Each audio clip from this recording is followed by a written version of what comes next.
खुदा बाप और बेटे और उल कुदस के नाम से आमीन।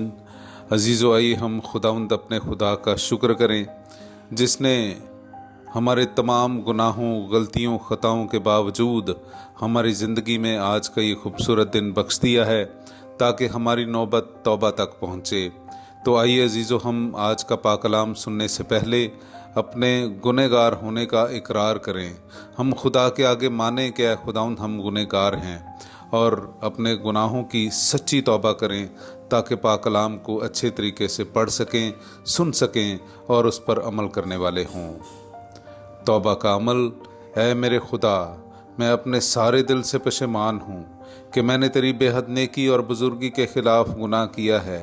मैं अपने सब गुनाहों से नफरत करता हूँ क्योंकि वो तुझे नाखुश करते हैं।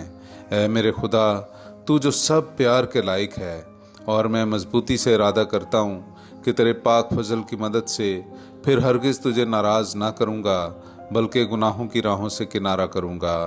आमीन। मेरे अजीज़ों, आइए हम आज की पहली तलावत सुनते हैं।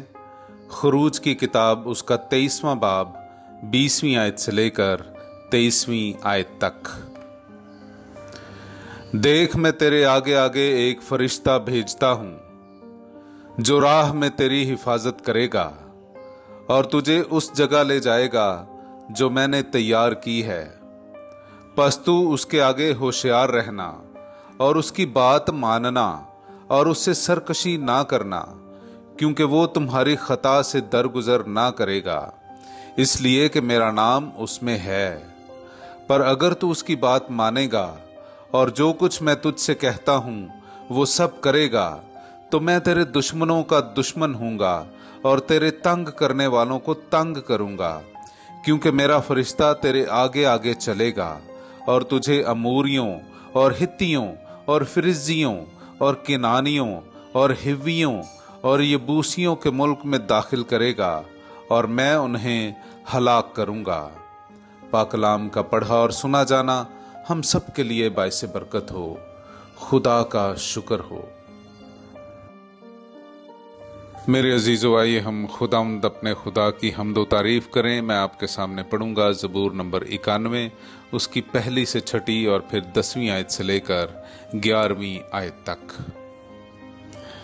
ऐ तू जो हक ताला की पनाह में रहता है और कादर मुतलिक के साये में सुकूनत करता है, खुदावंद से कह कि ऐ मेरी जाए पनाह और मेरे किला, ऐ मेरे खुदा जिस पर मेरा तवक्कुल है, क्योंकि वो तुझे सयाद के जाल से और मोहलिक वबा से रिहाई देगा। वो तुझ पर अपने परों से साया करेगा और उसके बाजुओं के नीचे तुझे पनाह मिलेगी। उसकी सच्चाई तेरे लिए सिपर और ढाल है।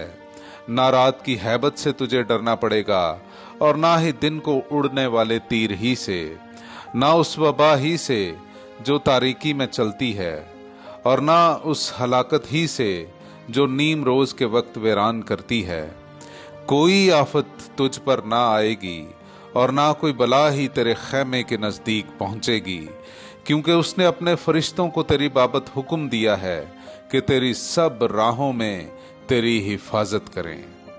पाक कलाम का पढ़ा और सुना जाना हम सब के लिए बाइसे बरकत हो। खुदा का शुक्र हो। मेरे अजीज़ों, आइए हम आज का इंजीली इक्तबास सुनते हैं। मुकद्दस मत्ती की अंजील, उसका 18वां बाब पहली से 5वीं और फिर 10वीं आयत।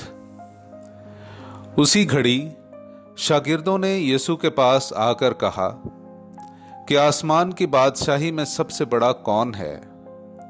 और यीशु ने एक बच्चा पास बुलाकर उनके बीच में खड़ा किया और कहा, मैं तुमसे सच कहता हूं, अगर तुम ना फिरो और छोटे बच्चों की मानिद ना बनो तो आसमान की बादशाही में हरगिज दाखिल ना होगे। बस जो कोई अपने आप को इस बच्चे की मानिद छोटा बनाए, वही आसमान की बादशाही में सबसे बड़ा है। और जो कोई मेरे नाम पर ऐसे बच्चों को कबूल करे, मुझे कबूल करता है। खबरदार, इन छोटों में से किसी को नाचीज ना जानो, क्योंकि मैं तुमसे कहता हूं कि आसमान पर उनके फरिश्ते मेरे बाप का जो आसमान पर है मुंह हमेशा देखते हैं। पाक कलाम का पढ़ा और सुना जाना हम सब के लिए बाइस बरकत हो। खुदा का शुक्र हो।